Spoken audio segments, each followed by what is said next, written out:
Smo te drugega otročka, Elija, smo mu dali ime, pokopali, to punce, vedno, ko so, kjerkoli so risale, vedno so 3 angelčki bili na vsaki risbici družine. Imava 10 otrok, Tako, močno pričevanje o pomenu življenja, Rekel ste, da je nekdo živčen v vaši družini. Ja, žena je za vse to, kar bi mogel biti jaz, je žena. Ja, pa jade javnega pojavljanja in promoviranja vrednot. Če no jaz moja žena omenil, ja brez veze, jaz sem poročen. Veš, če sem jaz vse, jaz, kaj boš ti, kaj bolj rabim jaz tebe. In to hočeš vedeti. Oče naš pred kosilom nas ne bo povezal.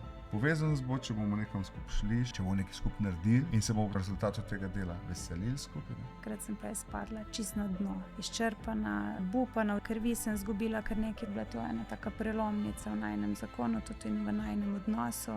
Kaj še lahko naredimo v tej naši ljubi državi, da bi mladim generacijam povedali, da to je nekaj, kar je vredno ohraniti, za kar se je vredno boriti? Preizkušnje niso kazen.